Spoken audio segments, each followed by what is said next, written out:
Agenda politik hari ini saya mengantarkan kembali formulir pendaftaran calon kepala daerah Kabupaten Bogor ke kantor P3. Jadi tadi diterima langsung oleh Sekjen Sekretaris DPC P3 Bapak Junsam. Kemudian sebenarnya tur politik yang akan dilanjutkan setelah dari P3 adalah ke Nasdem, Golkar dan Gerindra. Cuman Gerindra memang baru akan membuka pendaftaran nanti.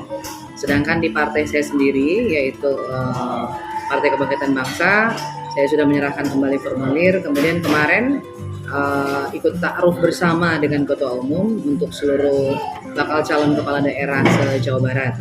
Nah, agenda politiknya masih saat ini ya baru menyerahkan formulir ke setiap partai politik. Kemudian bersilaturahmi, ya tujuannya mungkin untuk lebih memperjelas atau mempertegas visi misi tentang apa niat sebenarnya saya untuk mencalonkan diri dalam kontestasi politik kali ini, yaitu calon kepala daerah Kabupaten Bogor.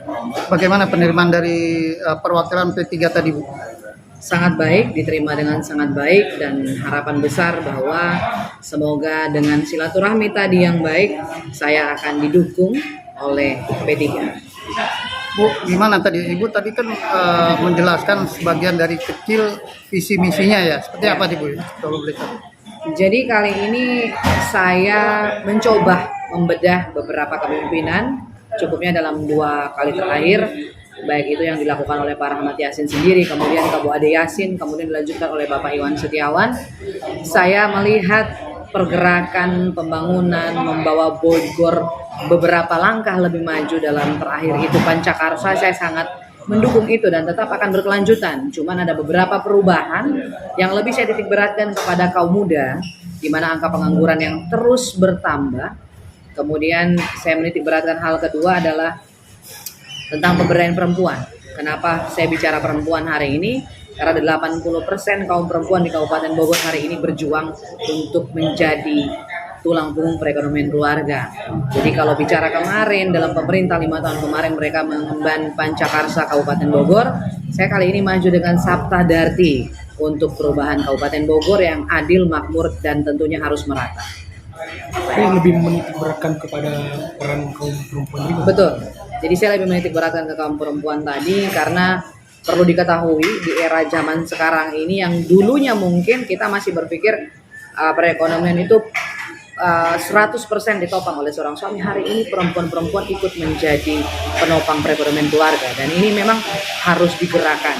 Menggerakkan mereka ini bukan berarti mereka akan melebihi seorang suami atau melupakan harafiahnya bahwa dia seorang istri, dia harus tetap taat kepada suami, tetapi tiang pilar rumah tangga hari ini di seorang ibu.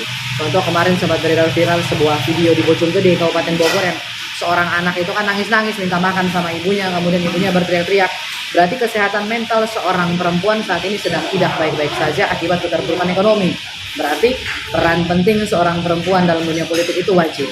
Jadi jangan dilihat, oh perempuan ikut mendaftar berarti ini cuma sekedar iseng-iseng atau mungkin apa. Itu tidak boleh. Saya menegaskan untuk tidak boleh diremehkan.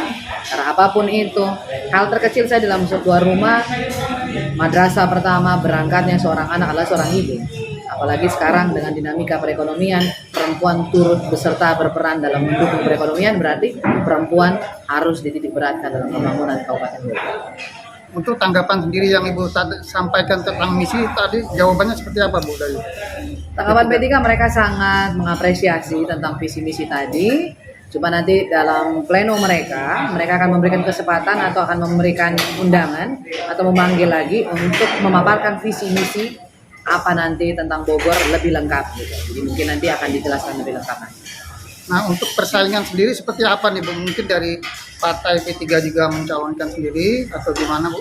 Baik. Jadi kalau dari partai P3 memang belum ada yang saya lihat mendaftar.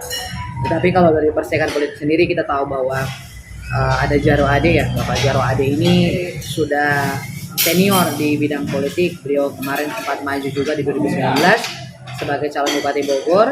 Kemudian ada juga Bapak Iwan Setiawan mungkin dari Gerindra, kemudian Pak Rudi, kemudian beberapa figur lainnya yang masuk dalam nominasi perhitungan kami.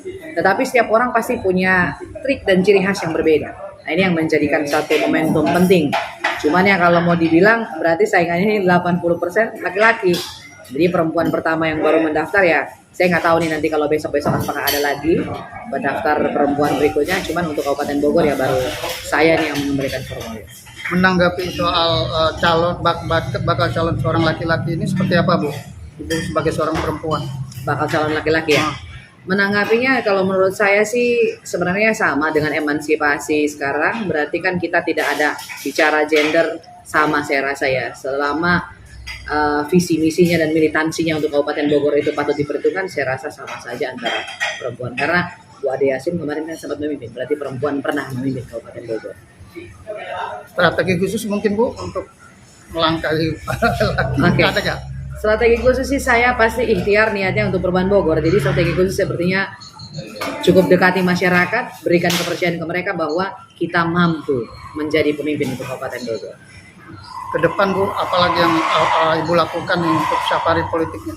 Oke, jadi safari politik pasti menyelesaikan kunjungan ke beberapa partai politik.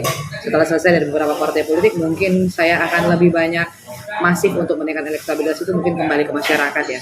Sehingga politik yang sesungguhnya adalah bukan cuman bertengger atau bernaung di bawah sayap partai politik, tapi politik sesungguhnya adalah merangkul masyarakat sehingga dinamika itu bisa membawa perubahan.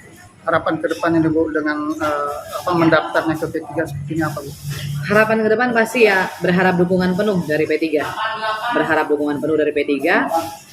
Apakah itu akan melalui koalisi partai dengan Partai Kebangkitan Bangsa dan sebaiknya atau apa mungkin kita lihat nanti. Saya belum bisa banyak statement terkait harapan ke P3.